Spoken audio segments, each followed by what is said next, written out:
여러분 안녕하십니까. 이상한 대학 포럼 제4차 포럼을 시작하도록 하겠습니다.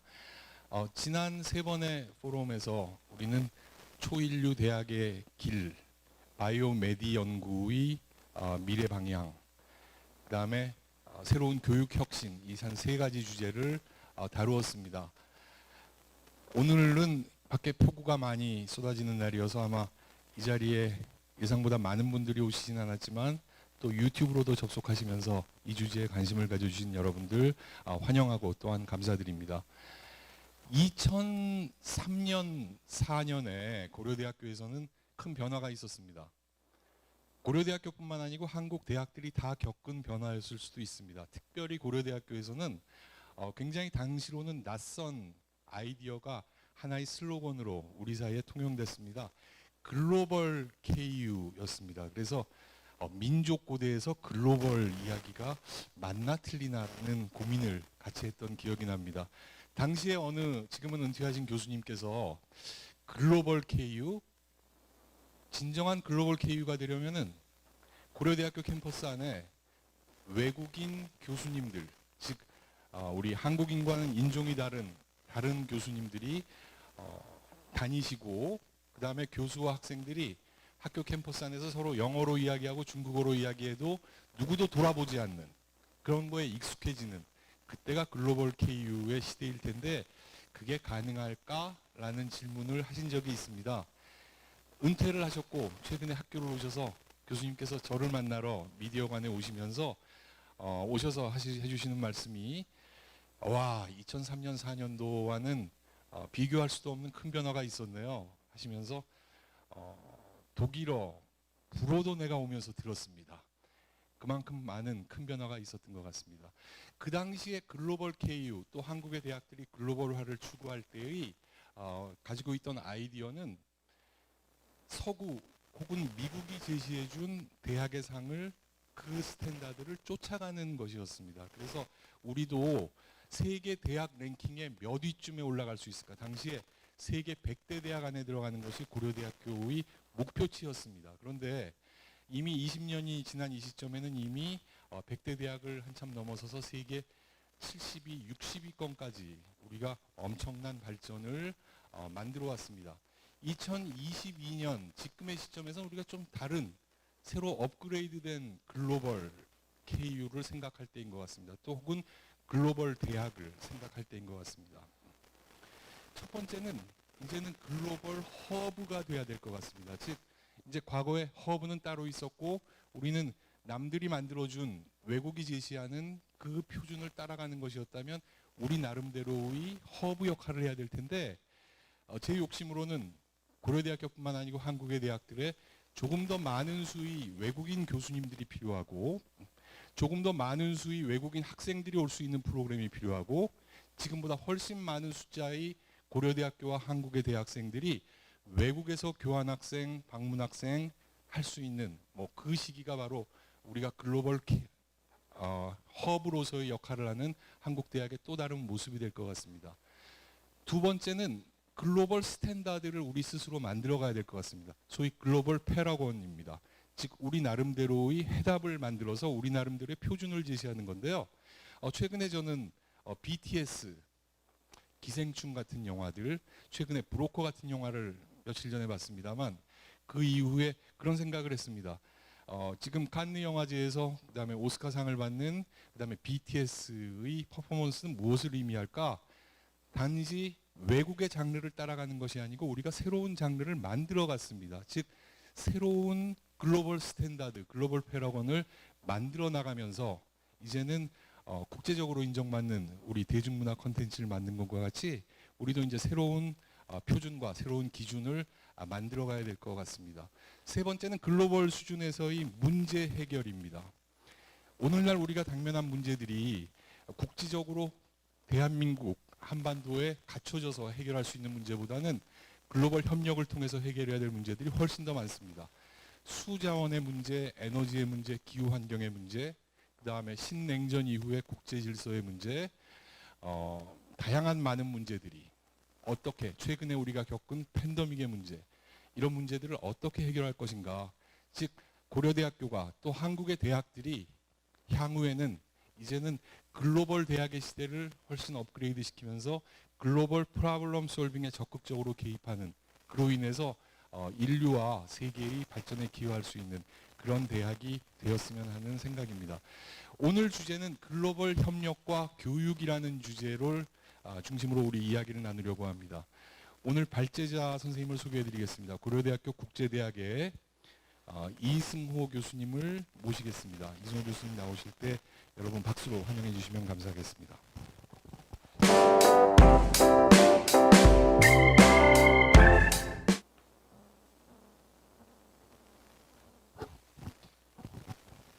네, 안녕하십니까. 방금 소개받은 국제대학원 이승호입니다. 무엇보다도 오늘 이렇게 뜻깊은 자리에 저를 초청해 주신 마동원 교수님, 또 그 외에 여기 힘써 주신 많은 교수님들 감사드리고요. 오늘 말씀드릴 내용은 지금 이미 모두에서 마 교수님 말씀하셨다시피 글로벌에 대한 내용입니다.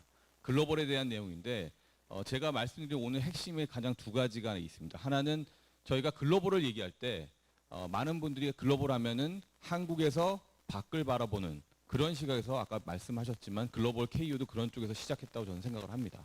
그런 쪽에서 멈춰 있는데요. 저희가 이제 그 시각을 좀 바꿔야 된다. 좀 넓은 지경을 통해서 봐야 된다. 제가 말씀을 드리고 싶고, 또 하나 다른 시각은 오늘 말씀드릴 내용은 뭐냐면 큰 그림입니다. 저희가 글로벌에 대해서 생각을 할 때 여태까지와 달리 한국에서 바라보는 세계가 아니고, 또 세계 속의 한국이 아니라 한국 속의 세계를 저희가 생각해 봐야 되지 않나, 그런 측면에서 제가 오늘 말씀을 드리고 싶습니다. 오늘 말씀드릴 내용은 처음에는 이 글로벌 협력과 교육의 필요성이 무엇인지 말씀드리고요. 두 번째는 현황과 성과, 여태까지 저희가 얼마나 열심히 해왔고 어떤 성과들이 있었는지 제가 간략히 소개를 드리고요. 그리고 문제점, 그리고 마지막에 제가 오늘 이제 방점을 두는 부분은 구체화한 미래입니다. 저희가 미래를 생각할 때 다양한 방식으로 저희가 미래를 생각하지만, 저는 오늘 조금 더 바램과 설렘으로, 또 우리가 또 새로운 상상력을 갖고 새로운 그림을 한번 그려보자는 측면에서 말씀드리고 싶습니다. 먼저 글로벌 측면에서 필요성이 어떤 거냐, 이미 저 말씀을 해주셨지만 지금 현재 저희가 겪고 있는 코로나와 지금 심지어 또 원숭이 두 창이 또 발현하고 있죠. 전염병, 또 국제 이주민과 인권 문제, 또 사이버 안보, 빈곤과 불평등, 물과 식량 안보, 또 기후 변화 등 많은 문제들이 있습니다. 근데 이거를 저희가 그럼 이런 문제를 직면했을 때 새로운 정보, 또 생각과 관점, 또 성공과 실패 사례를 공유를 해서 해결 방안을 모색하고 실천하는 노력이 저희가 필요합니다. 이런 걸 할 때 또 굉장히 중요한 관점이 하나가, 그럼 이런 거 할 때 우리끼리 모여서 정말 우리의 독창적이고 정말 뛰어난 생각을 가지고 문제를 해결할 수 있을까? 그렇지 않습니다. 여러 학자들이 얘기했지만 여기 보시다시피 약간 전문 용어가 나오는데요. 자원 동질성이 아니고 자원 이질성을 갖고 우리가 문제 해결 방안을 찾아야 된다. 그러기 위해서는 당연히 우리나라에 있는, 또 우리 사회에 있는, 우리 지역 사회에 있는 그런 지혜와 어떤 통찰력에 기대는 것이 아니고요. 좀 더 다른 국가에 있는 사람들과 다른 지역에 있는 사람들과 그 교류를 통해서 우리가 아이디어를 얻어야 된다고 생각을 합니다. 제가 이 슬라이드는 아마 보시면 이거는 도대체 누구 얘기일까 하는데, 이게 사실 제 얘기입니다. 제 얘기를 여기 하나 지금 투영을 시켜서 여러분들한테 좀 이해를 돕고 싶은데요. 저는 이제 여기 사학과를 졸업하고 또 영국으로 유학을 갔습니다. 그리고 영국 대학에 3년 정도 공부하고 제가 2008년에 고려대학교에 돌아왔는데, 쭉 이렇게 보시면 제가 여기에 지금 빨간색으로 조금 더 큰 우리나라 그 정치 경제 상황이라든지 문화적으로 어떤 일이 벌어졌는지 제가 조금 나열을 해봤습니다. 큰 흐름을 보시면 글로벌 교육과 협력의 1세대라고 제가 감히 여기다 이름을 붙였는데요. 1960년대부터 2000년까지, 그리고 2000년 이후의 현재 모습을 저는 2세대라고 말씀을 드릴 수 있습니다. 그 이유는 뭐냐면, 제가 한국을 출발해서 영국에 가서 이런저런 제가 경험을 가지고 또 영국 대학에서 일할 때 선진 지식이라든지 학습 능력에 대해서 제가 새로운 걸 추구하고자 하는 마음이 있었고요. 또 거기 있을 때 영국 대학에서 일할 때 제가 느꼈던 것은 아시아로 더 진출했고, 또 제가 있었던 그 노팅엄 대학이라는 곳에서 닝보라는 중국의 캠퍼스를 마련을 했습니다. 저도 거기에 참여를 했었고요. 그러면서 보면서 점점 우리가 말했던 선진국이라는 나라들이 아시아, 특히 한국과 중국, 또 일본 쪽과 교류가 많아지고 있구나라는 느끼는 상황에서 제가 돌아왔습니다. 그래서 제가 돌아와 보니까 한류가 그때 이제 시작이 됐고요. 제가 문건을 찾아보니까 한류라는 말을 처음 쓰기 시작한 그 시기가 한 1999년, 2000년 그 정도라고 합니다. 그때부터 한국 사람들의 어떤 자각도 했었고 또 뿐만 아니라 동아시아, 동남아 쪽의 교류가 확대가 됐습니다. 근데 그때부터 나왔던 얘기가 뭐냐면 마동원 교수님도 말씀하셨지만 정말 우리 글로벌 스탠다드를 그러면 우리가 만들 수가 있는 것이냐. 그리고 정말 이제 주도할 수 있는 것이냐. 그리고 저는 감히 생각하고 있는 것은 제가 바라고 있는 또 설레고 정말 제가 했으면 하는 것은 우리가 추월의 시대를 이제 가야 된다. 한국이 이제 주도를 하는 걸 넘어서서 추월을 해서 정말 우리가 만드는 것이 다른 국가에 있는 사람들도 같이 공감할 수 있는 것을 만드는 게 좋겠다라고 오늘 제가 생각을 해서 이렇게 제 경험을 한번 투영을 해봤습니다. 그럼 필요성에 우리 한국적인 어떤 필요성을 제가 말씀드리고 싶은 거는 제가 말씀드린 제 개인적인 경험과 이제 합해서 제가 좀 여기에 요약을 해봤는데요. 1세대 같은 경우는 영미대학을 따라다니면 어떻게 보면 제가 추격형이라고 말씀을 드릴 수 있겠습니다. 그러면 2세대는 무엇이냐? 2세대는 한국의 특색의 교육을 가지고 이제 연구를 하고 또 그걸 통해서 우리가 주도하고 이제는 제가 강조를 해놨는데 빨간색으로 추월의 시대로 가야 되지 않나 제가 이렇게 말씀을 드리고 싶습니다. 그리고 여기 이 부분에서 제가 한류에 대해서 잠깐 말씀드렸고요. 그리고 저기 미디어 하시는 분 같은 경우 여기 전문가분도 계신데 저는 이제 한류에 대해서 약간 또 문건들을 봤습니다. 그리고 저 나름대로도 생각을 해봤고요. 그랬더니 아주 재미있는 포인트가 있더라고요. 한류는 저희가 K라고 K something이라고 얘기 많이 하지 않습니까? K 방산도 있고 K 문화도 있고 여러 가지가 있는데 근데 지금 이 여러 연구자분들이 주장하는 거는 한류는 소프트 파워가 아니고요. 한국 대중문화의 전 세계적 소비가 만들어낸 보편성을 갖고 있는 문화 자원이다라는 주장이 있습니다. 물론 이건 주장이고요. 여러분들의 이제 말씀이 생각이 이제 여기 녹아 있는데 저는 이것이 K를 넘는다는 게 굉장히 중요하다고 생각합니다. 저희가 생각하는 많이 받아들이고 있는 많은 선진 국가의 어떤 문물이라든가 생각을 해보시면 어떤 개념이라든지 또 기술이라는 생각을 해보시면 거기는 그 나라의 C, A 뭐 이런 거 붙이지 않습니다. 그 이유는 이미 보편적이라는 얘기죠. 그럼 우리가 그러면 여기서 K라는 거 좀 붙이는 것 자체는 전 개인적으로 생각해보면 굉장히 처음에 이걸 들을 때마다 제가 가끔씩 저도 이제 물 쪽을 하기 때문에 환경부 가서 많이 얘기를 하는데 제발 K를 좀 붙이지 마세요. 이건 너무 아닌 것 같습니다. 왜냐하면 결국 그 얘기는 뭐냐 이건 너무 한국적인 것에 불과하다는 걸 저희가 스스로 인정하는 우물한 개구리 같다는 생각이 들고 있습니다. 그럼 이걸 뛰어넘으면 어떻게 할 것이냐 거기에 대해서 오늘 좀 더 말씀을 드리겠습니다. 제가 이제 앞에서 말씀드린 내용을 좀 요약을 해봤는데요. 지금 핵심에 보면 아직도 영미권 대학이 있고요. 그 1세대 같은 경우는요. 그리고 한국 대학은 어떻게 보면 제 세 번째 주변부에 있습니다. 이제 중간에 보시면 일본 대학과 유럽 대학이 어떻게 보면 반주변부에 있는 거고요. 그런데 이제 2세대 같은 경우는 저희가 지금 추월형으로 전환하기 위해서는 지금 제 생각에는 주변부에서 반주변부까지 들어갔는데 그러면 핵심부에 어떻게 갈 것이냐. 그건 앞으로도 저희가 어떻게 하냐에 따라 달렸다고 생각합니다. 그래서 제가 생각하는 미래는 추월형으로 가야 되지 않나 생각하고 있습니다. 다음 부분은 현황과 성과입니다. 글로벌 협력과 교육 현황의 고려대의 어떤 현황인지 제가 국제처의 홈페이지에 가서 좀 자료를 가져왔습니다. 여기 보시면 통계가 쭉 나오는데요. 굉장히 많은 곳에 저희가 교환학생을 파견하고 있고 지금 99개 거의 100여 개국 그리고 1000개가 넘는 대학과 저희가 교류를 하고 있습니다. 그리고 또 보시면 특별 프로그램도 있어서 저희 대학교가 또 다른 대학교와 함께 연합해서 여러 가지 다양한 또 사업을 진행하고 있고 최근에는 또 베니스 인터내셔널 유니버시티를 또 저희가 만들었죠. 그리고 지금 올해부터 다시 제가 며칠 전부터 보니까 다시 이제 인터내셔널 서머스 캠퍼스가 시작이 돼서 많은 외국 학생이 지금 캠퍼스에 다니고 있고요. 그리고 저희가 또 윈터 캠퍼스를 시작을 했습니다. 그리고 지금 오늘 정주영 교수님도 모셨는데 저희 이스쿨 국제 교류재단과 함께 제가 중국을 여러 군데 많이 갔었고요. 이부 중국뿐만 아니라 몽골, 태국 또 독일과 지금 온라인 수업을 진행을 하고 있습니다. 굉장히 저희가 열심히 하고 있죠. 또 좋은 성과도 있고요. 그리고 또 제가 하나 말씀드리고 싶은 것은 이제 대학 평가 얘기입니다. 오늘 이제 대학 평가 깊은 얘기는 말씀은 안 드리겠지만 저는 이 중에서 올해 이제 나온 자료가 이제 74위인데 여러 가지 크라이테리아가 있는데 그 중에서 저는 여기 국제와 관련된 부분만 한번 좀 집중해서 보고 싶습니다. 보시면 외국인 교원 비율 그리고 외국인 학생 비율 그리고 국제 연구 네트워크에 대해서 지금 평가가 되어 있는데요.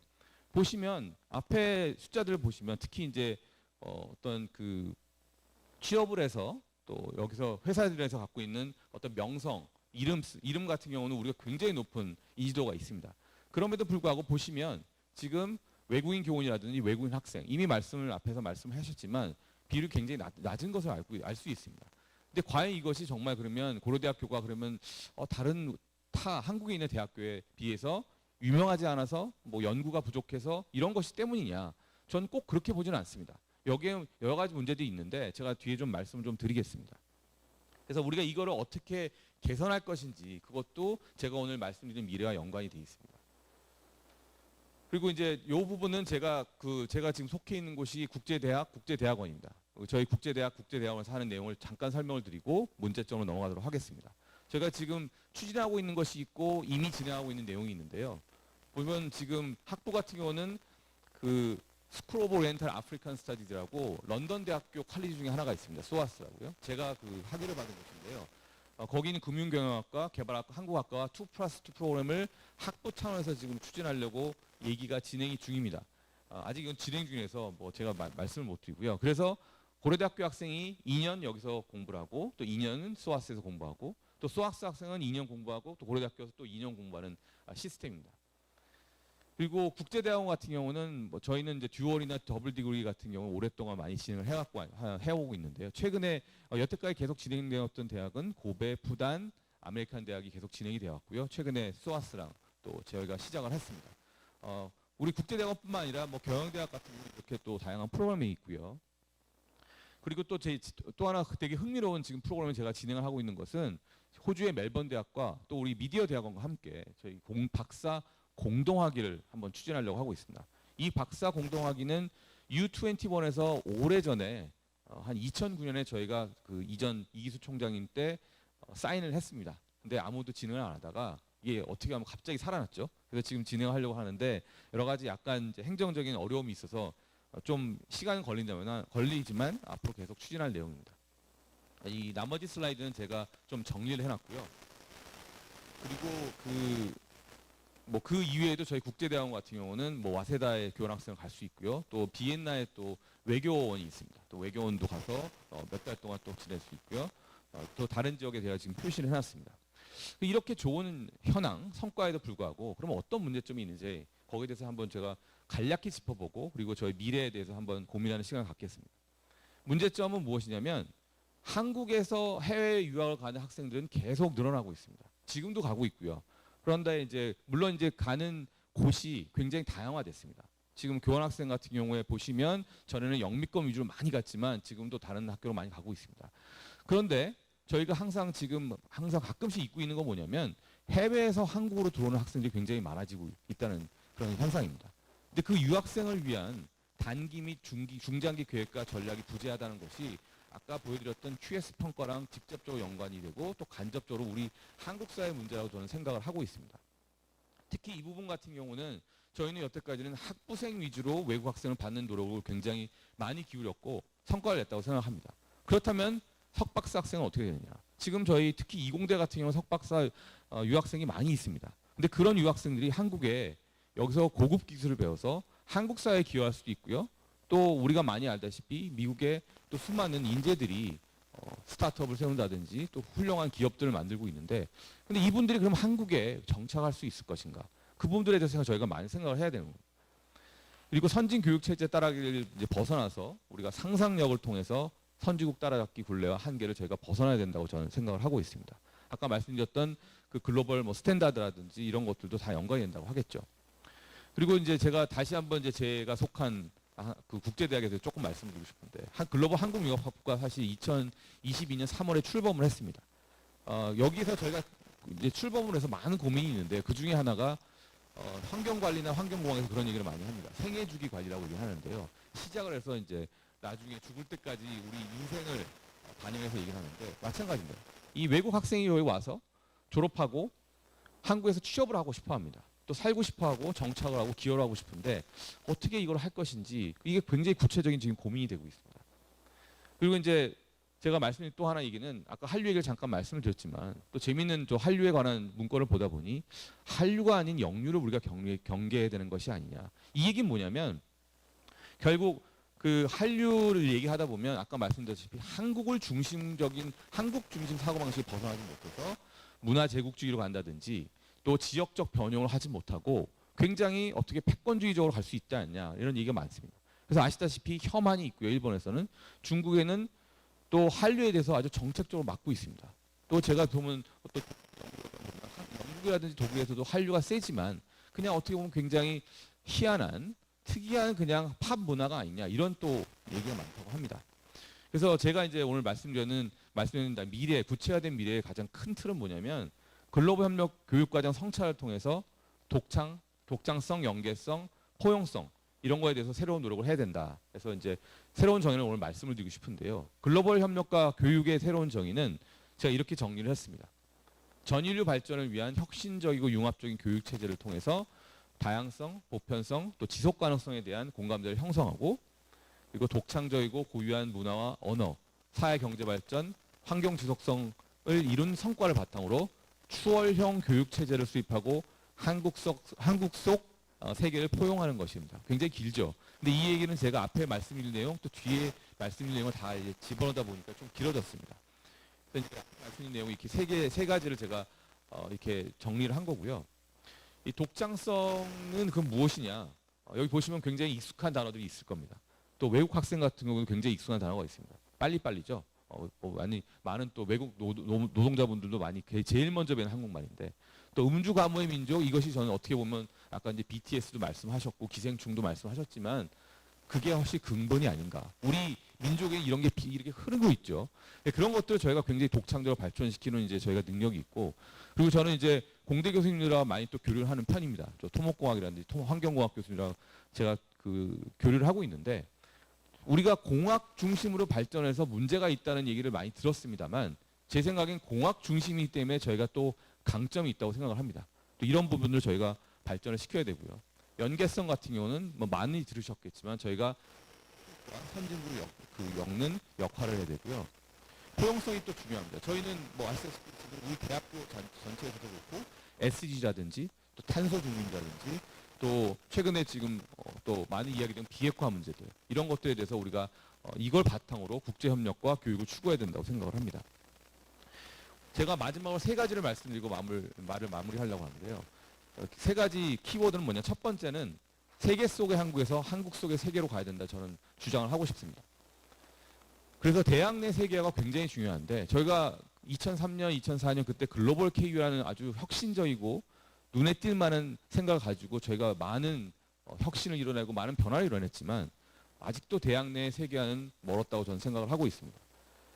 그래서 교육, 연구, 행정의 세계화가 굉장히 중요하고요. 또 이런 경제, 문화, 사고방식 이런 것들이 굉장히 다양한 것을 저희가 받아들일 준비가 돼야 되는데 아직도 이제 교수, 직원, 학생 대상에 대한 교육이라든지 그런 걸 체화시키는 것이 많이 부족하다고 저는 생각을 하고 있습니다.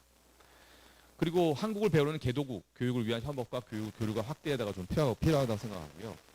글로벌 한국학 같은 경우는 이미 말씀을 드렸기 때문에 제가 다시 한번 말씀을 드리지 않겠습니다. 또 이것을 하는 이유는 저희가 글로벌 한국 융합학부를 만든 이유는 사실 지금 제가 말씀드린 첫 번째 강조점과 바로 연결이 되어 있습니다.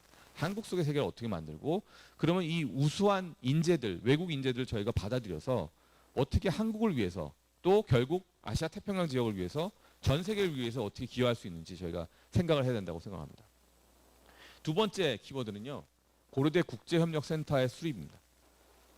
이거는 아시아 태평양 지역의 이제 개발도상국가의 교육 체제 개선을 위한 주도적 역할을 하기 위해서 제가 제안을 드리는 겁니다.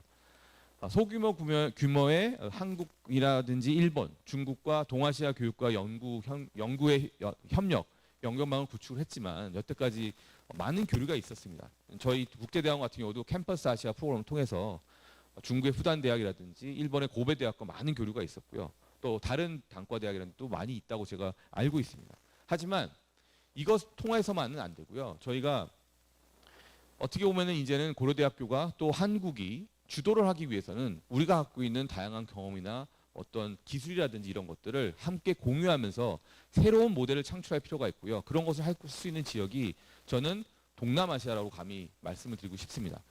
제가 특별히 이 세 곳을 찍은 이유는 제가 이걸 잠깐 말씀드렸더니 어떤 분이 아니 왜 세 곳을 찍었냐 얘기를 하시는데 태국과 자카르타는 아마 동남아 연구를 하신 분은 아시겠지만 태국은 대륙부 동남아의 중심지고 자카르타는 해양부 동남아의 중심입니다.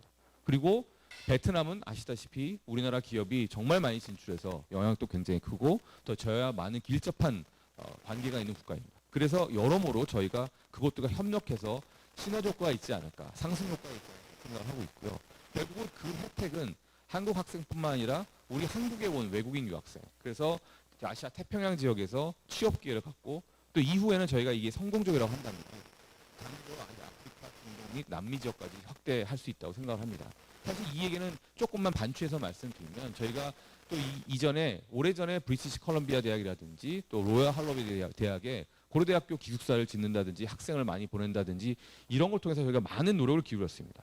근데 그 노력 자체는 결국은 추격형 모델이었고요. 저희가 지금 추진해야 될 것은 주도랑 추월형이라고 저는 감히 말씀을 드리고 싶습니다. 그리고 마지막 부분은 이것입니다. 우리가 고려대학교가 위치한 곳이 서울입니다. 서울인데 저희가 서울시에 있다는 것을 활용을 하지 못한다는 인식이 제가 여기에 대해서 많은 고민을 하다가 생각이 들었습니다. 그래서 결국은 고려대학교와 서울시가 공조해서 글로벌 협력과 교육의 중심축이 돼야 된다고 저는 제안을 드리고 싶습니다. 서울이 아시아 태평양 지역의 경제, 사회, 문화 중심지에 있고요. 그래서 어떤 경제 역량이라든지 포용성, 개방성, 역동성, 또 문화성 및 역사성이 다 있는데 이걸 저희가 활용을 한다면 정말 큰 상승 효과를 갖고 있지 않을까 생각하고요. 그리고 제가 이따가 슬라이드를 보여드리겠지만 세계 도시 경쟁력이라는 것이 있습니다. 세계 도시 경쟁력을 보면 서울 같은 경우는 세계 10대 도시 안에 들어가는 굉장히 높은 경쟁력을 갖고 있습니다. 그럼에도 불구하고 런던, 뉴욕, 도쿄 같이 이런 국가 성장과 발전을 주도하는 세계 도시로서의 위상이 아직은 정립이 안 된 상황입니다. 그래서 그거를 고려대학교가 여기에 미래, 비전이라든가 이런 걸 투영을 해서 같이 협력하는 것이 되게 중요하고요. 제가 사실 여러 가지 문건을 찾다가 베를린에 보면 베를린 유니버시티 얼라이언스라는 걸 제가 한번 보고요. 베를린 자유대학과 베를린 공대 그리고 베를린에 있는 훔볼트 대학 그리고 샤리테라고는 의과대학이 합해서 만든 베를린 유니버시티 얼라이언스라는 거 보고 아이디어를 얻었습니다.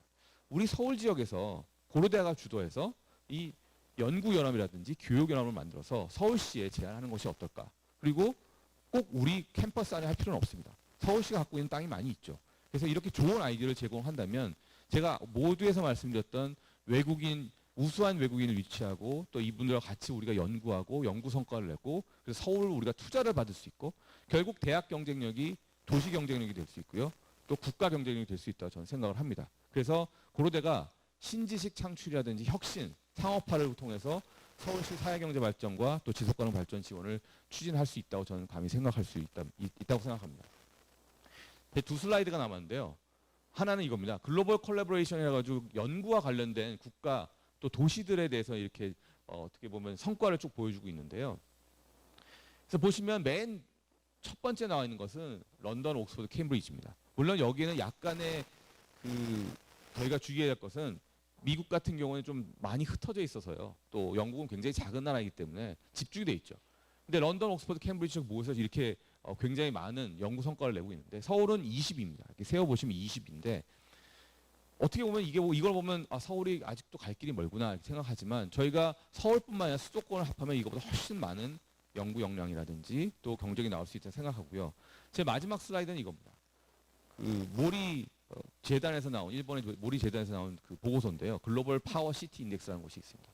보시면 서울이 8위에 랭크가 돼 있는데 그런데 서울이 여러 면에서 굉장히 좋은 특히 이제 뭐 연구 성과라는 일이 굉장히 높은 기술이라든지 높은 평가를 받았는데 안타깝게도 서울이 갖고 있는 굉장히 낮은 그 순위는 뭐냐면 어떤 문화라든지 또 거주성이 굉장히 낮다.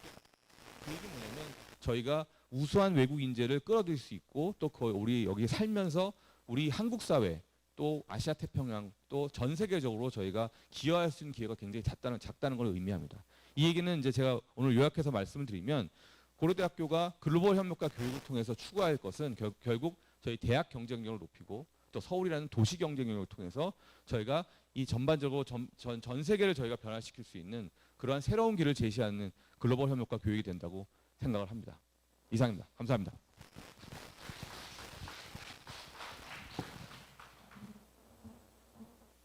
네, 이승훈 선생님 대단히 감사합니다. 문제점부터 아주 구체화된 미래 이야기까지 일목요연하게 우리 한국에 특히 서울에 있는 대학 고려대학교가 같이 고민해야 될 내용들을 잘 설명해 주셨습니다. 우리 오늘 토론자로 두 분의 교수님을 모셨습니다. 첫 번째 토론자를 소개해드리겠습니다. 정경대학 정치외교학과 정주연 교수님이십니다. 정주연 교수님께서는 국제교류재단과 같이 추진하고 있는 e스쿨의 디렉터를 맡고 계십니다. 정주연 교수님 앞으로 모시겠습니다.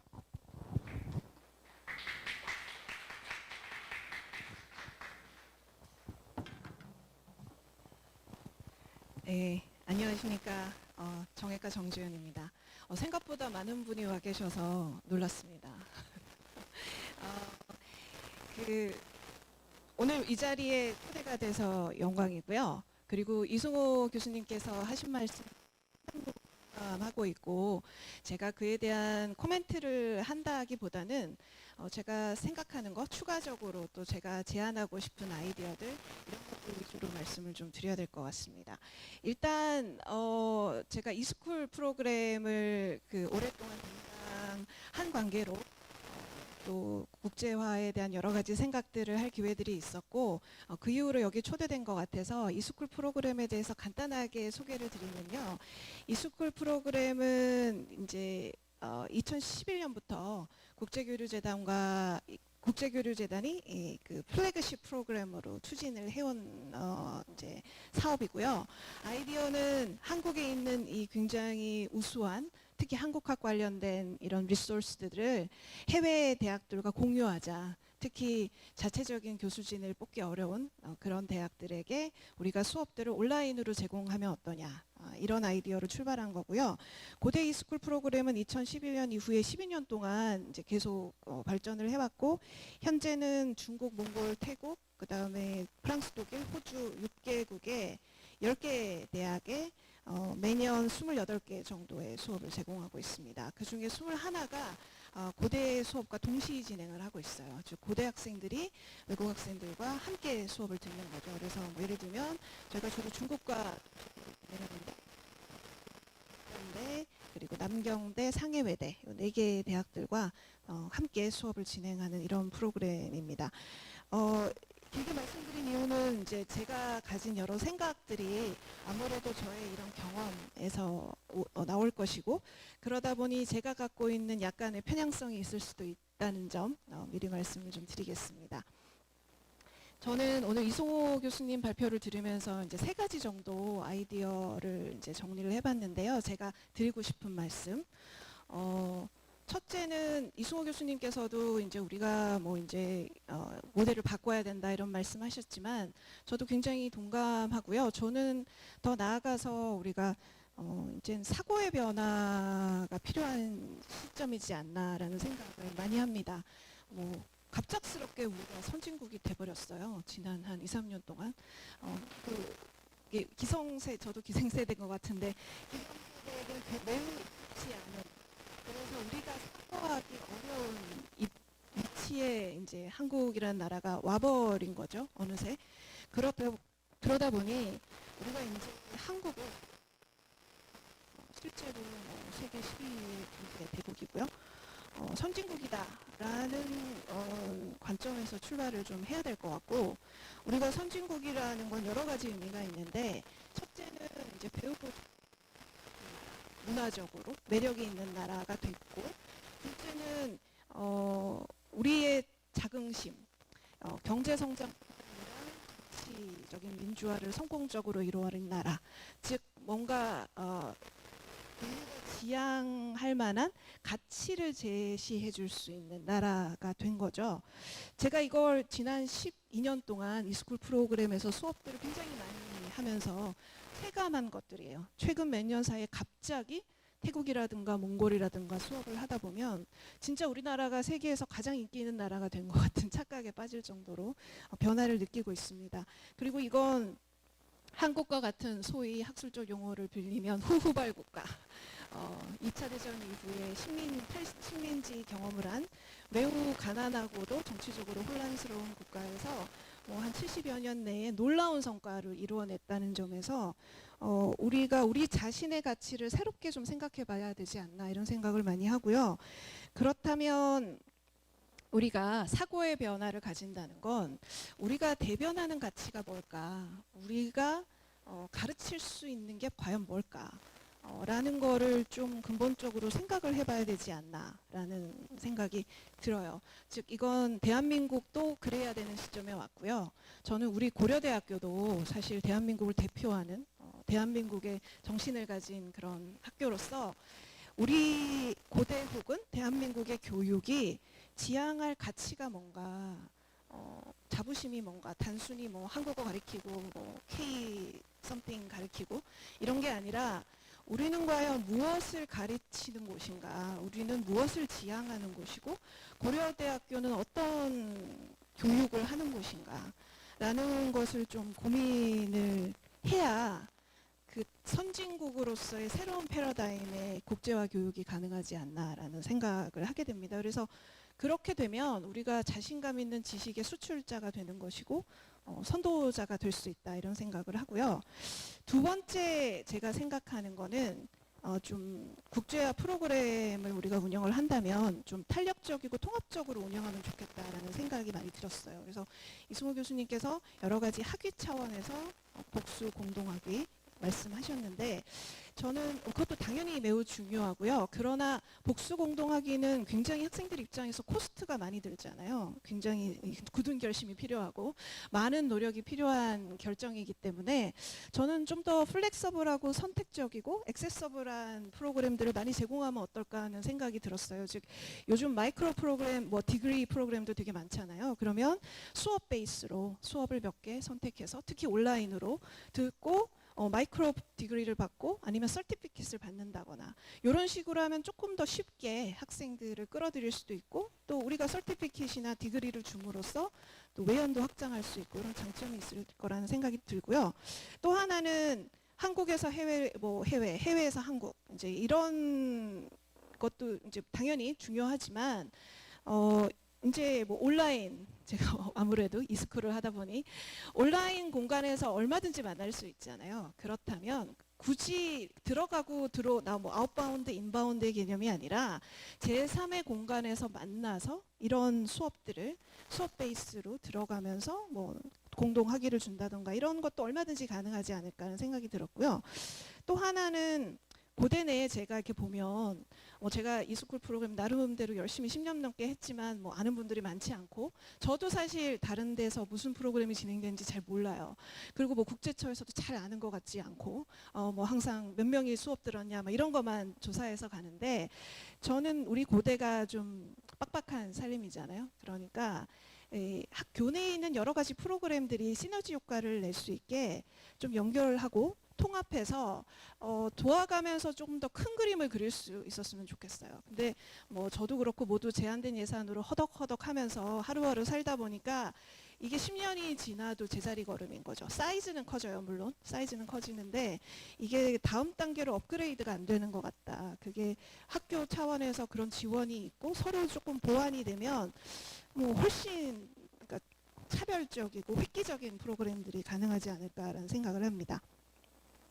마지막으로 세 번째로 드리고 싶은 말씀은 이건 우리 모두가 사실 문제의식이 있다고 생각하는데 이런 뭐 국제화 프로그램 이런 거 굉장히 좋지만 특히 외국 학생들을 그 고대에 이제 유치를 할 때 우리 내부의 지원 체계가 이제 심각하게 사실 약하다는 거를 인정할 수밖에 없는 것 같아요. 그리고 사실은 이게 도덕적으로 괜찮은가라는 생각이 들 정도로 학생들을 유치할 때는 적극적으로 유치하지만 와서는 방치하는 이제 이런 사태가 계속되고 있는 거죠. 이거는 그 학생들한테도 당연히 비극이고요.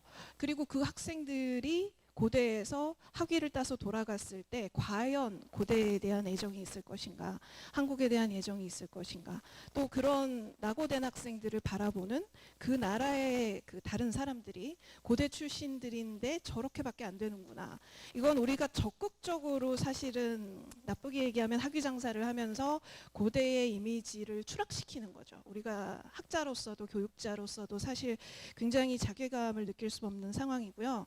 이건 해결은 쉽지 않은 것 같아요. 물론 여러 교수님들하고 뭐 이 문제에 대해서 오랫동안 뭐 의견이 오가지만 그렇지만 원칙적으로는 우리가 실질적으로 수학 능력이 있는 학생들을 선발해야 될 것이고, 그 다음에 언어 문제를 해결을 해줘야겠죠. 그러니까 뭐 당연히 사실은 원칙적으로는 한국어 수강이 되는 학생들만 뽑아야 되겠지만, 또 고대의 재정 문제도 있고 하니까 그게 어렵다면 이제 도와줘야 되는데, 또 영어 영강이라는 게 뭐 학교에서 다양한 방식을 쓰고 있지만 사실상 강제하지 못하는 지금 이런 현실이고요. 그에 대한 오히려 고대 학생들의 불만이 계속 누적되고 있고, 이것도 쉽지 않은 문제고, 그렇다면 이 학생들에게 뭔가 특화된 프로그램을 좀 만드는 게 옳지 않나 이런 생각도 들고, 어쨌든 제도적인 지원이 반드시 필요하다는 생각이 들고요. 그 제도적 지원은 단순히 교육, 뭐 언어 문제, 수학 능력의 문제뿐만 아니라, 뭐 여기 계신 많은 분들이 다 유학을 하신 분들이지만 교수님들께서는 굉장히 체계적인 이제 지원 시스템이 있잖아요. 인터내셔널 하우스나 센터나 이런 곳에서 뭐 당연히 행정적인 지원이나 학업 지원도 하지만 심리 지원도 하고, 또 외국인 학생들의 취업이나 뭐 여러 가지 문제들에 대해서 통합적으로 실질적인 도움을 줄 수 있는, 그래서 학생들이 한국에 왔는데, 고대에 열심히 왔는데 여기서 낙오되거나 소외되거나 방치되지 않도록 하지 않으면 우리가 학생들을 열심히 유치해 온들 고대의 이미지만 점점 더 추락시키는 결과를 낳게 되지 않나. 그래서 그거 우리 세 번째로는 그런 우리 지원 체계를 진지하게 고민하는 게 반드시 병행되어야 된다, 이런 생각을 갖고 있습니다. 네, 그럼 이상입니다. 네. 네, 정준 선생님 대단히 감사합니다. 우리 사고의 변화, 첫째, 두 번째, 지금 있는 프로그램의 다음 단계에 대한 고민, 세 번째, 특히 내부 지원 체계의 다양한 측면의 이야기들을 다 상세하게 설명을 못 해주셨지만 뭔지 되게 알고 있는 문제들인 것 같습니다. 그렇지만 해결해야 될 문제고, 이런 문제에 대한 도전을 해주셨습니다. 우리 두 번째 토론자로는 정경대학 경제학과 강성진 교수님 모시겠습니다. 강성진 교수님은 제가 기억하는 한 고려대학교에서 국제 글로벌 협력을 담당하신 국제처장을 두 번에 걸쳐서 한 4년 하신 것 같습니다. 그래서 고려대학교가 글로벌 측면에서 여기까지 오는데 큰 역할을 하신 선생님이십니다. 강성진 교수님 앞으로 모시겠습니다. 예, 감사합니다. 저는 경제학과에 있고, 아까 말씀해 주신 대로 국제처장 거의 한 3년 반 정도 했고, 요즘은 그 산업부 지원 받아가지고 이제 에너지 부족, 개발도상국의 에너지부에 있는 공무원들 이제 데려다가 이제 석사 박사 해주는 프로그램을 지금 6년째 하고 있는데요. 사실 뭐 국제처장만 할 때도 마찬가지지만은 이 국제화 아니 뭐 세계화라는 게 굉장히 어떻게 보면 좋은 것 같으면서 어떻게 보면 또 갈등 요소가 많은 그런 정책입니다. 그래서 제가 오늘 뭐 아까 이성호 교수님께서 말씀하신 것 중에 뭐 한국 속의 세계라든가 고려대학교 국제협력센터 문제라든가 그다음에 서울시와의 글로벌 협력, 이게 굉장히 좋은 아이디어이신 것 같아서 그런 걸 이제 기반으로 해서 제가 한 4가지 정도를 말씀을 드리고 싶습니다. 첫 번째 게 과연 국제화가 무엇이고 왜 우리가 하느냐라는 근본적인 문제가 있거든요. 그래서 아까 보면은 정 교수도 말씀하셨지만은 한국이라는 나라가 이미 선진국입니다. 뭐 자꾸 우리가 이제 국제협력에 입사할 때 뭐 선진국과 개도국의 뭐 가교 역할을 이렇게 되게 그런 시대는 지났거든요.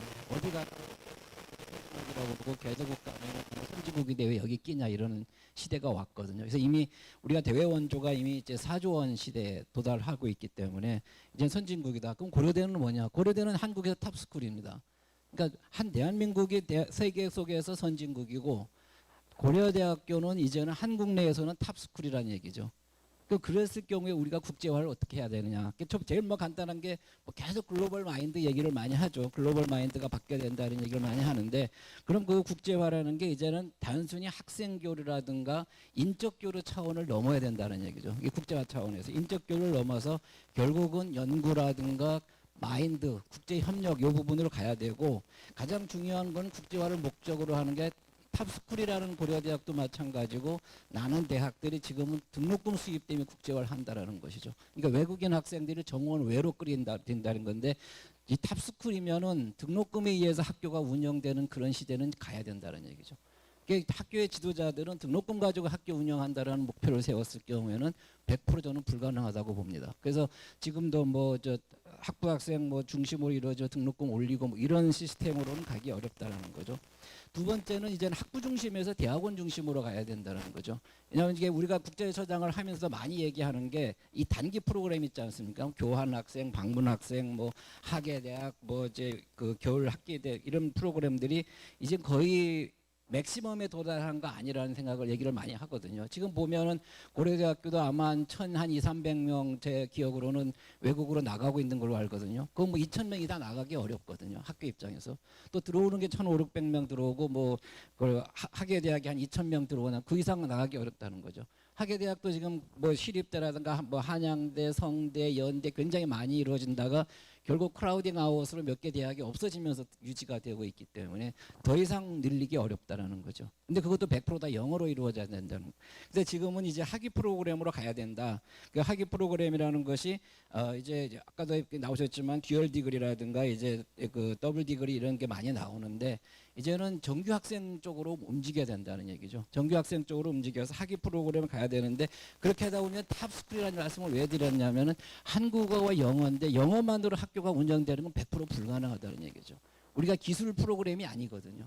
그 대한민국의 탑스쿨인데 BTS가 한국말로 가서 노래를 부르는 시대에 왔는데 우리는 영어로 해가지고 안 된다는 얘기죠. 물론 이제 영어가 이루어져야 되겠죠. 그래서 이제 국제대학 같은 경우 100% 영어 한다라든가 이런 프로그램이 이루어져야 되고 우리가 이제 외국 학생들 오면 이런 질문을 많이 받거든요. 아니 한국에 한국어로 공부하려고 한국어를 준비하고 왔는데 한국어 과목을 안 듣고 영어 과목만 들으라 그러면 자기들 어떡하냐는 얘기를 많이 합니다.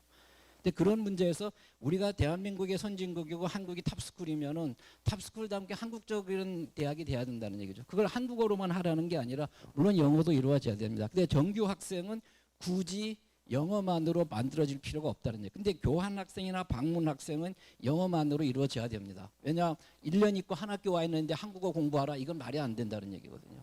그래서 우리가 패러다임이 바뀌어야 된다는 게 단기 프로그램 중심에서 장기 좀 정규 학생 프로그램으로 바뀌려 그런다면은 물론 영어도 이루어져야 되겠지만 한국 프로그램도 굉장히 잘 이루어져야 된다는 얘기죠.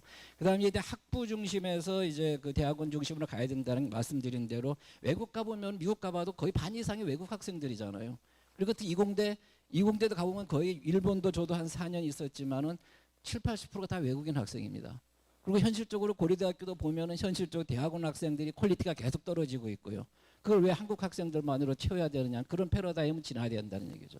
그럼 탑스쿨이면 세계적으로 좋은 대학 학부 학생들을 데려다가 교육시키면 되거는 거. 그래서 저는 대학원 중심으로 가야 된다. 이제 학부 중심은 한계에 도달했다라는 부분이고요. 그다음에 세 번째로 연구 중심입니다. 지금 우리 저희들도 국제처장 하면서 여러 가지 평가 기관들을 많이 돌아보잖아요. 아까 또 이승호 교수님도 그 평가 나왔지만은 대한민국 대학교가 랭킹이 가장 떨어지는 가장 큰 이유가 특히 이제 여러 분야 중에서도요 국제 공동 연구가 부족하다는 겁니다. 대부분의 이제 하버드나 우리가 QS나 이런 데 타임즈 가 보면은 미국에 있는 대학들도 30% 정도가 국제 공동 연구라는 거죠. 그러니까 우리 패컬티를 굉장히 늘려가지고 논문을 많이 쓰는 것도 중요하지만은 기존의 패컬티들을 외국 대학들하고 교류를 할 수 있게 해줘가지고 그 사람들이 나온 연구 성과가 그 대학의 30%를 차지한다는 거거든요. 근데 우리는 거의 없습니다, 사실. 거의 없고 이승호 교수님 아까 말씀해주신 우리 그 중에도 보면은 고려대학교가 인프라가 충분히 되어 있어요. 뭐 A+가 있죠, U21 돼 있죠, A5 돼 있죠, iCube 돼 있죠. 글로벌 캠퍼스 돼 있죠. 글로벌 캠퍼스는 학생이지만은요. 그리고 아시안 캠퍼스요.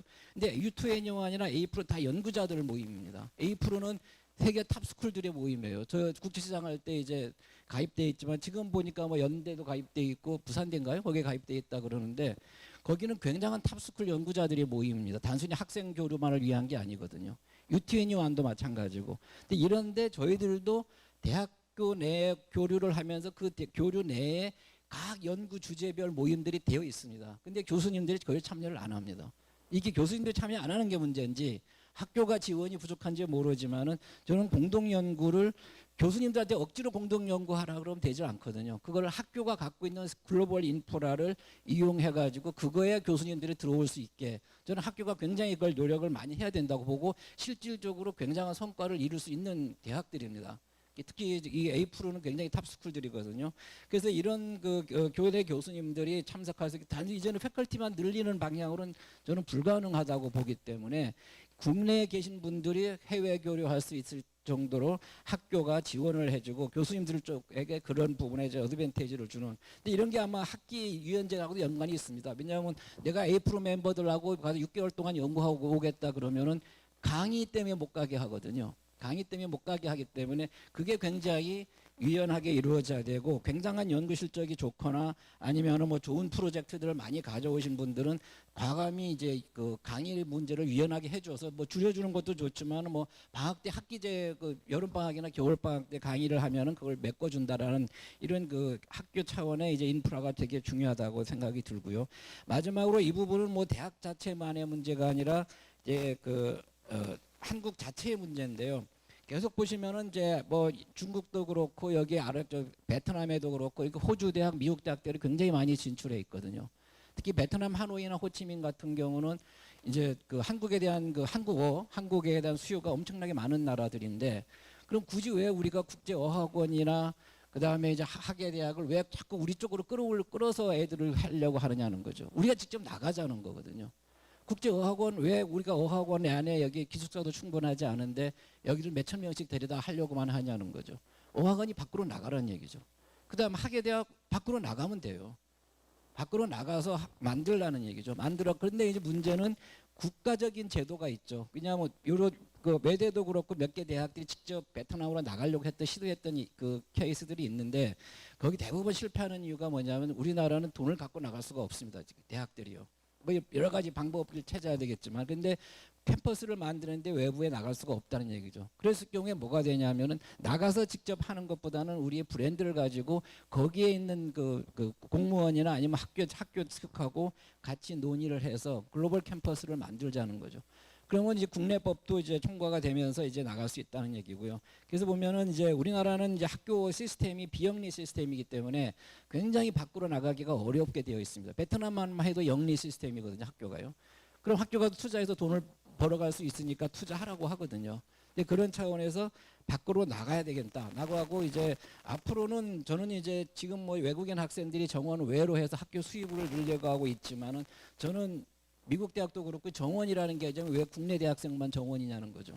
학교에 들어온 사람은 국내인이든 해외인이든 전부 정원 안으로 들어와야 되는 건데, 아직은 우리나라가 저는 과도기라고 봅니다. 외국인 학생들은 정원 외로 해서 등록금 수입을 하나의 원천으로 보는데, 앞으로 미래지향적으로 보면은 정원 자체가 유연성이 있지만은 국내외 학생을 다 포함하는 개념의 정원이 되게, 그래야지 우리가 이제 고려대학교라고 하는 탑스쿨로서의 그런 그 기능을 할 수 있지 않을까 생각이 들고요. 그건 좀 미래지향적이라고 보고, 결론적으로 이승호 교수님 말씀하신 대로 이제 한국 속의 세계라는 게 굉장히 중요하다. 그게 다시 말씀드리면 대한민국이라는 이전 선진국이라는 거죠. 뭐 가교니 개발도 다 이런 단계 이미 지났다는 거죠. 이미 지났고 선진국들과 어깨를 나란히 하고 있고, 고려대학교는 국내에서 탑스쿨이라는 얘기죠. 그래서 그런 차원에서 우리가 정정당당하다는 얘기를 많이 쓰거든요. 능동적이고 적극적으로 나가야 된다. 이제 그 국가 우리 정책을 논할 때. 그렇기 때문에 한국 내에서의 고려대학교도 이제는 국내에서의 고려대학이 아니라 한 대한민국을 대표하는 대학으로서 탑스쿨로서 적극적이고 능동적이고 나가야 되고, 학비를 위해서 국제화라는 건 이제는 그런 시대는 포기해야 되고 지나간다라는 얘기죠. 그래서 그런 측면에서 고려대학교 입장에서의 국제화, 세계화를 논의해야 하지 않을까 이렇게 생각을 합니다. 예, 감사합니다.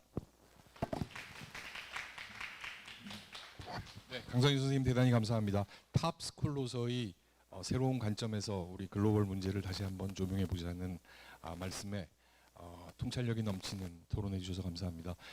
우리 약 3분간 우리 잠시 쉬면서 장례를 잠시 정리하도록 하겠습니다. 그래서 오늘 발제자 선생님, 그다음에 토론자 선생님들 앞으로 모셔서 다시 한번 이 토론을 진행하고, 또 이 자리에 계신 분들이 질의를 해주셔도 좋은 시간입니다. 3분간 쉬도록 하겠습니다. 대단히 감사합니다.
교육의 문제를 다루고 있습니다.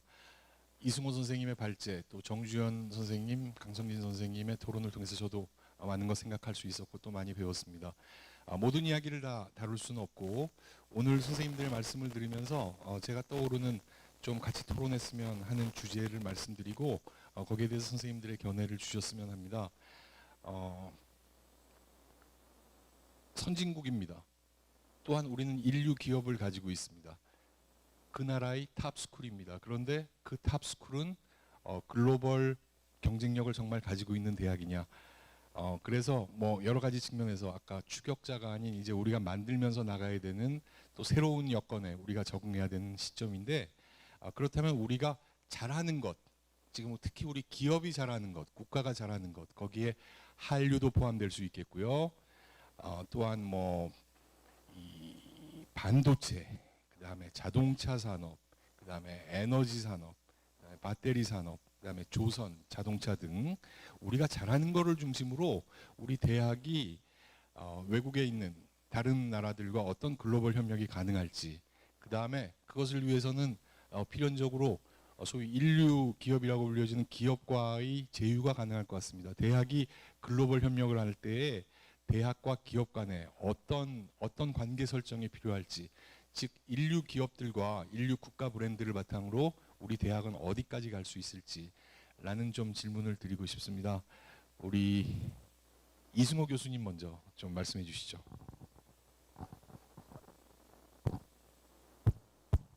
네, 굉장히 중요한 질문이고요. 그리고 어려운 질문이기도 합니다. 저는 아마 이건 제가 개인적으로 제 연구하는 분야와 연관을 좀 시켜서 말씀을 드리면 저는 그 수자원 정책에 대해서 연구를 하고 있고요. 그리고 아까 잠깐 말씀드렸지만 토목공학과 또 환경공학 관련된 교수님과 또 기업들과 일하는 경험이 있습니다. 그러니까 최근에 제가 저 에너지 쪽에 담당하신 분, 또 담수하신 분하고 말씀을 좀 나눠봤는데 결국에는 이게 그 정책하고 또 기술, 그다음에 또 대학과의 연구가 다 연관이 돼 있다고 저는 생각을 합니다. 근데 여태까지 대학 같은 경우에는 기업에서 원하는 게 무엇인지 정확히 또 알지 못하는, 아니면 그 기업이 원하는 것만큼 속도를 못 따라가는 그런 경우도 많았고요. 또 그런 경우에 있어서 이 기업들을 어떻게 그 대학에서 연구를 해서 충족시켜 줄 수 있는지, 또 근데 그런 걸 또 우리가 향상하기 위해서, 개선하기 위해서 다른 또 선진 국가들의 또 대학들과 어떻게 연합하고 할 수 있는지 많은 고민을 제가 해봤는데요. 결국에는 아까 강선우 교수님이 말씀하셨던 공동 연구가 굉장히 답이라고 저는 생각을 합니다. 공동 연구를 통해서 그 안에서 저희가 얻을 수 있는 게 굉장히 많고요. 특히 거기에서는 저희 단순하게 기술이 좀 더 좋은 곳과 교류하는 것뿐만 아니라 사람과의 교류를 통해서 저희가 많이 배울 수 있고요.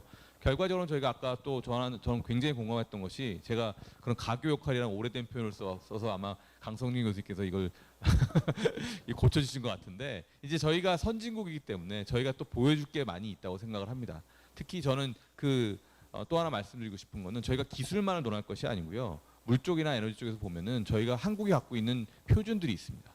저희가 만들어낸 표준들이 있는데 그 표준들이 지금 ISO 같은 경우에 뭐 TC224라든지 이런 쪽까지 상수도 기준들이 있습니다. 그런 것들이 또 한국이 저희가 참여를 못했는데 앞으로는 저희가 그거 상수도 같은 경우 참여를 못했지만 저희가 다른 쪽에서, 예를 들어서 담수화 만드는 기술 같은 경우 우리나라가 굉장히 앞선 것으로 평가를 받고 있습니다.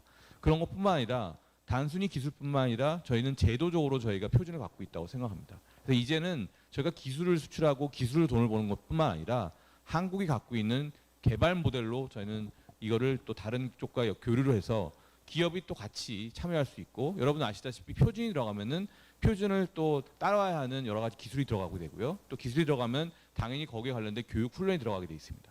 그런 쪽으로 기업과 대학과 또 다른 선진국이든 아니면 또 개발도상국이 같이 협력할 수 있는 기회가 있을 것이라 생각합니다.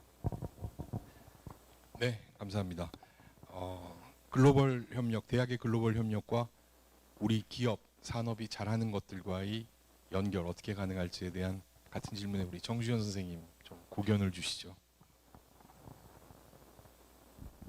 저는 정치학 전공자로서 기술 협력에 대해서는 제가 답할 수 있는 문제가 아니라는 생각이 있고요. 다만 기업과의 협력은 꼭 기술 협력 차원의 문제는 아닐 것이니까 다른 차원에서 그냥 뭐 이렇게 좀 떠오르는 생각들을 얘기를 하자면 기본적으로 그 대학과 자본은 좀 미묘한 관계에 있잖아요.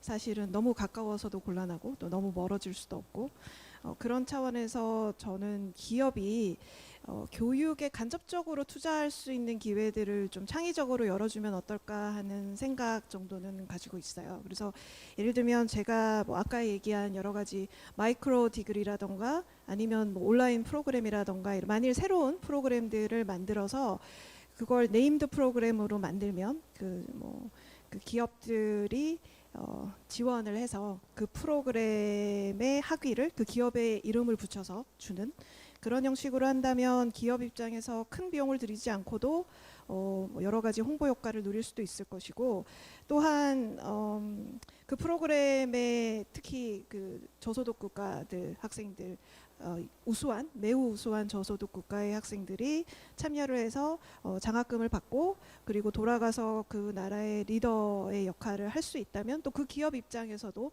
상당한 네트워크를 확보하게 될 것이고 뭐 고대는 말할 것도 없고요. 또한 그 학생들이 오프라인으로 만일 한국에 오게 된다면 인턴십 프로그램 등을 통해서 그 기업들의 일을 할 수 있는 여러 가지 기회를 마련해 줄 수도 있을 것이고요. 물론 다만 이런 형태의 프로그램은 오프라인으로 굉장히 많이 진행이 현재 되고 있기 때문에 상투성을 좀 벗어난 아이디어가 반드시 들어가야 될 것 같다라는 생각은 합니다. 그래서 학생들에게는 코스트를 좀 줄여주고 또 기업 입장에서도 큰 투자 없이 비용 대비 괜찮을 것 같은데 이런 아이디어를 줄 수 있고 또 고대 입장에서도 행정적으로나 여러 가지 너무 부담이 되지 않는 그런 의미에서 제가 바이어스가 있지만 온라인을 적극적으로 활용하는 것도 굉장히 좋을 수 있다 생각보다 이런 생각을 하고요. 그렇게 되면 또 이 프로그램에 기업에서 위탁 교육을 또 할 수도 있을 것 같고요. 혹은 동시에 수업을 들을 수도 있을 것 같아요. 뭐 다양한 국가들의 그 분야 전문가들이 함께 모여서 뭐 인문사회 쪽의 수업을 같이 들을 수도 있고요. 심지어 기술자들이라 하더라도 그런 기업에서 요구하는 다양한 프로그램들을 개발해서 그 프로그램들을 정말로 국제적으로 오픈을 하는 거죠. 그래서 다양한 국가에서 들어와서 함께 들으면서 토론도 하고 네트워크도 만들고 기업 입장에선 홍보도 하고 이런 효과들을 좀 노리는 그런 프로그램이 있으면 좋겠다. 네, 정도 생각을 하고 있습니다. 네, 감사합니다. 기업의 간접적인 글로벌 교육에 대한 협력을 통해서 기업과 대학이 서로 상생할 수 있는 그런 대안을 제시해 주셨습니다. 강성진 교수님 같은 주제로 좀 말씀 부탁합니다.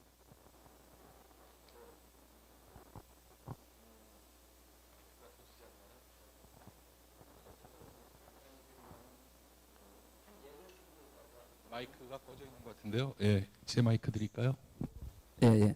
네. 제가 한 예를 들면은 저는 이제 자꾸 선진국이라는 얘기를 말씀드리는 게 대학도 그렇고 기업도 그렇고 마인드가 바뀌어야 된다는 얘기를 많이 하거든요. 예를 들어서 제 아시는 교수님이 유튜버를 하는데 뭐 정치적인 유튜브는 아니에요. 아닌데 10만 명이 넘으니까 광고를 주겠다고 막 들어오더래요. 들어오는데 한 35개 기업이 들어와서 그래서 학교에다 얘기를 했더니 학교가 하지 말라 그런답니다. 왜 그랬더니 학교는 비영리니까 그걸 뭐 여러 가지 이유가 있겠죠. 그런데 이제 광고를 내서 내가 얼마를 학교에다 기부하겠다 그런데도 그걸 유튜버를 광고를 못하게 한다고. 그게 왜냐하면 저는 마인드가 바뀌어야 된다는 얘기를 많이 하는 게 앞에서 분들 많이 말씀드렸지만 우리나라 성장 동력은 저는 무궁무진하다고 봐요. 배터리라든가 전자라든가 그게 이제 단순히 기계를 넘어서 소프트웨어 쪽으로 가고 있거든요. 그래서 문화 사업도 마찬가지인데 그래서 기업들도 그렇고 학교가 뭐냐면은 기업들도 기술자만을 아직은 많이 원하는 것 같아요. 반도체 학과를 만들겠다고 그러거든요. 근데 저는 그 세계의 유명 컨설팅 업체들은 정치외교학과 사학과 나온 사람들도 임용을 하거든요. 그래서 물어봤더니 왜 니네가 당장 컨설팅을 못할 것 같은데 왜 하냐면 컨설팅을 와서 가르치면 된다는 거예요. 단 중요한 거는 걔네들이 어떤 마인드를 갖고 있느냐가 중요하다는 거죠. 그래서 1년이면 교육시킨다는 거예요. 그러니까 이제 반도체 이런 거 뭐 1년이면 교육 못 시키겠지만은 기업들도 좀 장기적인 시각에서 필요하다는 거죠. 진짜 능력 있는 사람들이면 기업 내에서 키워가야죠. 그 대신 그에 잠재력 있는 사람을 데려가야지 당장 데려가서 기술자를 하려고 하면 안 된다는 거죠. 대학도 마찬가지로 반도체 산업은 아까 이제 이승호 교수님 하시는 그 에너지 환경도 그렇고 이게 마인드가 중요한 그런 차원 대학도 이제는 그거를 가리킬 수 있는 그러니까 계속 저도 경제학과 나오지만 새로운 학물 지속 가능 발전 나오고 MDG 나온 걸 소화를 못 해내거든요. 그래서 대학도 빨리빨리 변해야 된다는 거죠. 변해가지고 그것이 새로운 조류를 받아들여야 되고 그리고 대학 시스템은 그러한 새로운 조류를 뒷받침할 수 있는 인프라를 만들어줘야 된다는 거. 아까 저도 토론한테 간단히 말씀드렸지만 그런 굉장한 연구 프로젝트를 많이 가져오거나 해외 공동 연구 굉장히 많이 조인하시는 분들은 학기제를 유연하게 해줘가지고 나름대로 겨울이면 겨울 이런 식으로 좀 그분들 중심으로 학교 시스템이 바뀌어야 되는데 지금은 학교 시스템 중심으로 연구자들이 움직이고 있기 때문에 그게 굉장히 어렵다 이런 생각을 합니다. 네, 대단히 감사합니다. 결국 우리 시스템의 변화가 필요하고요. 그로 인해서 아까 선생님들 말씀해 주신 소위 마이크로 디그리는 사실은 학위 과정이 아니까 우리가 굉장히 유연할 수 있는 부분인데 사실은 유연 학기제가 동반되지 않으면 그 자체도 교수님들의 부담이 너무 커지는 또 문제가 있거든요. 그래서 뭐 꼭 학위, 비학위, 다양한 방식의 또 외부 기업과 때에 따라서는 연계할 수도 있고 또 외국으로 지형을 넓혀나가는 다양한 방향의 시도들이 있어야 될 것 같은데 뭐 지금 교육부에서도 많은 규제들에 대한 재검토를 하고 있는 와중에 사실은 학교에서도 우리가 가지고 있는 좀 관행이니까 못 넘어간 것들을 이제 과감히 좀 넘어가는 시도가 있어야 될 것 같습니다. 선생님들 아까 말씀해 주신 것 같이 내부 지원 체계의 문제도 같은 문제인 것 같습니다. 오늘 이 자리에 계신 선생님들 또 우리 대학원생들도 있는 것 같은데 질문을 주시면은 혹은 하고 싶은 말씀을 주시면은 우리 지금 이 자리에 계신 선생님들이 답해드리는 그런 시간으로 갖도록 하겠습니다. 이 자리에 계신 분 누구나 질문해 주실 수 있습니다. 네, 간략히 자기 소개해 주시고 말씀 주시면 고맙겠습니다.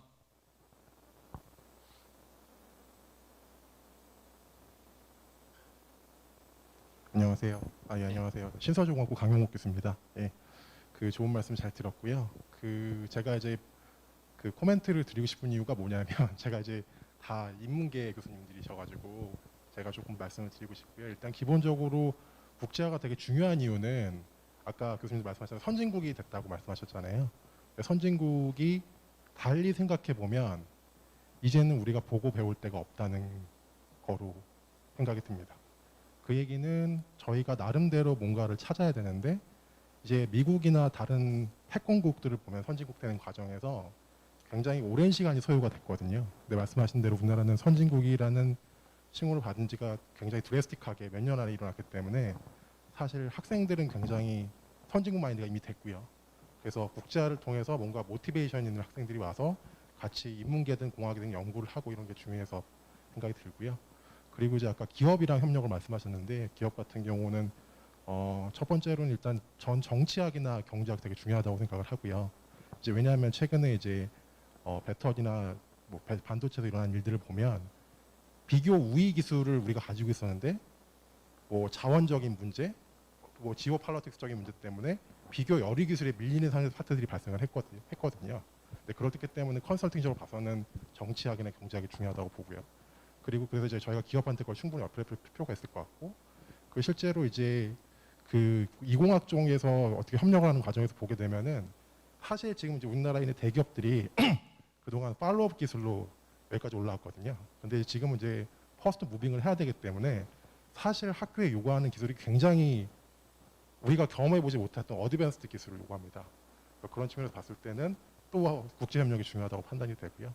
국제협력이 종합적으로 중요하다고 판단이 되고, 아까 말씀드린 대로 저희가 이제 기본적으로 선진국이 빨리 됐기 때문에 뭔가 좀 모티베이션을 찾기 위해서 국제협력을 좀 내부에서 좀 규제를 철폐해서 빨리 할 수 있으면 좋겠습니다. 네, 감사합니다. 네, 감사합니다. 우리 공대 신소재공학부 강용묵 선생님 말씀인데요. 뭐 질문이라기보다는 코멘트를 주셨다고 제가 생각해도 될까요? 네, 그래서 선생님들 중에 누가 또 말씀해 주실 거 있으시면 말씀해 주셔도 좋고요. 저 뒤쪽에서 누가 또 손을 드신 걸 제가 잠깐 봤습니다. 질문해 주십시오. 자기소개 좀 부탁합니다. 네, 안녕하세요. 저는 가정교육과 18학번 홍지희라고 하고요. 우선 오늘 세 분 교수님들의 말씀 너무나 유익하게 잘 들었습니다. 제가 질문 드리고 싶은 사항은 이제 그 고려대학교가 말씀해 주신 것처럼 한국의 탑스쿨로서 역할을 해 나가야 된다라고 이야기를 주셨는데요. 말씀 주신 것처럼 기존에 이제 해외에서 윤제를 유입하는 것도 중요하지만 저는 이제 인구 절벽에 이제 다가오면서 한국에 있는 이제 한국에서 태어난 다문화 가정이라든지 아니면 비숙련 노동자들의 자녀들을 어떻게 또 이제 고려대학교가 잘 이렇게 훈련시킬 수 있는지에 대한 의견을 또 묻고 싶어요. 그래서 사회적인 역할을 어떻게 또 이제 고려대학교가 할 수 있을지에 대한 의견을 여쭙고 싶습니다. 네, 감사합니다. 굉장히 의미 있는 질문 주셨습니다. 지금 고려대학교의 글로벌화가 이 전 글로벌한 레벨에서 어떤 사회적인 기여를 할 수 있을지에 대한 질문입니다. 선생님들 중에 누가 좀 답해 주시겠습니까? 강성진 선생님. 예, 저 간단히 말씀드리면 저는 대학의 사회적 책임이라고 보거든요. 근데 그게 왜 탑스쿨 말씀드리냐면 탑스쿨이 등록금에 의해서 운영된다는 그 패러다임에 있으면 이걸 못 한다는 거죠. 사회적 책임이라는 거 등록금 가지고 운영이 안 되거든요. 그게 결국은 그걸 벗어난 펀드가 이루어지지 않으면 아까 계속 나왔던 이 산학격 연계를 통한 새로운 펀드 소스가 되면은 말씀해 주신 다문화 가정이나 특히 요즘 탈북자라든가 이런 부분은 탑스쿨들은 소화를 해내야 돼요. 그게 뭐 빈곤 계층 이런 차원이 아니라 사회적 약자들이 많거든요. 그 계층들은 탑스쿨에서 소화를 해서 교육을 시켜줄 수 있어야 된다는 거죠. 그게 뭐 전 세계 하버드나 엠아튼 이런 애들 그 대학들도 다 장학금을 데려다가 교육을 시키잖아요. 그게 나는 대학의 사회적 책임이라는 거죠. 근데 그 부분이 국제화 세계화의 목적이 펀드에 있으면은 그거를 달성하기가 어렵다는 그런 말씀을 드리는 겁니다. 네, 말씀 감사합니다. 또 선생님들 중에 누가 말씀 주시겠습니까? 한 몇 년 전에 국내 굴지의 IT 기업의 어떤 사장님, 부사장님들과 이야기를 나누다가 아직 우리 본격적으로 시연은 되지 않았지만 여기 계신 우리 김성철 선생님과 같이 우리 소위 ICT와 미디어와 연계된 계약학과를 좀 추진해 보자. 우리 미디어 학부와 고려대학교가 뭐 이런 이야기를 하다가 깜짝 놀란 제안을 주신 거를 들었습니다. 즉 한국에 있는 학생들 데리고 계약학과를 하는 것도 좋지만 기왕 하는 거 언젠가 하나를 더 해주시죠. 외국 아이들 좀 데려와서 여기서 한국어도 배우고 그 다음에 계약학과도 하고 우리 회사에도 오고 그 다음에 꼭 우리 회사가 아니고 옆에 경쟁하는 회사에도 가고 뭐 이런 인재들을 좀 데려오실 수 있습니까? 라는 제의를 주셔서 언젠가 우리 좀 적극적으로 검토하겠습니다. 라는 이야기를 했습니다. 우리 기업의 수준이 그렇게 어떤 투입 대비 산출이 얼마인가를 아주 정교하게 계산하는 수준보다는 제가 경험해 본 바로는 훨씬 더 수준이 높아졌다고 생각합니다. 따라서 조금 전에 질문해 주신 사회적 가치, 사회적 기여의 부분들까지도 기업들이 다 같이 고려하고 생각하고 있는 대목이고요. 그런 의미에서 기업과의 연계를 그야말로 아까 정주현 선생님 말씀해 주신 것 같이 기업 자본과 대학이 어디까지 결합이 가능할까? 저는 요즘 변화하는 추이에 비춰놓고 보면 운용의 묘를 잘 살리면은 얼마든지 긍정적 그림이 가능하리라 생각합니다. 또 우리 좋은 질문 주셔서 감사하고요. 학부생이군요. 18학번. 네, 고맙습니다. 또 누가 질문 주실 분 있습니까?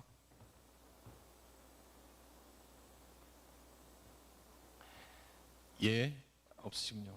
네, 정주현 선생님 말씀 좀 주시죠. 방금 그 학생이 한 질문이 너무 중요한 질문이라서 사실 평소에 저도 고민을 많이 했었고 그걸 근데 이제 국제화랑은 또 어떻게 연결을 시켜야 되는 문제인가 이런 생각이 좀 드는데 조금 생각을 넓혀 보면 한국에 있는 사회적 약자에 대한 우리가 책임만 있을 뿐만 아니라 고대는 전 세계로 이걸 넓혀서 교육 기회가 차단돼 있는 해외에서 유학을 하기가 어려운 그렇지만 교육에 대한 열망이 있는 저소득 국가들의 학생들에게도 우리가 당연히 손을 내뻗을 수 있다라고 생각하거든요. 그래서 그냥 단순히 바운더리가 고대는 한국에 있는 사회적 약자들을 위해서 우리가 뭘 한다 이거에서 좀 벗어날 필요가 있는 것 같아요. 우리의 대상은 전 세계이고 전 세계에 우리가 교육을 통해서 무엇을 나눠줄 수 있나 이제 선진국이라는 건 나눌 수 있다는 의미잖아요. 그래서 국제화도 그런 차원에서 생각을 해서 이걸 등록금을 벌어들이고 우리가 뭔가를 얻어가겠다라는 생각도 물론 없을 수는 없지만 그 패러다임을 좀 바꿔야 되는 거죠. 우리가 갖고 있는 거를 어떻게 하면 잘 나눌 수 있나.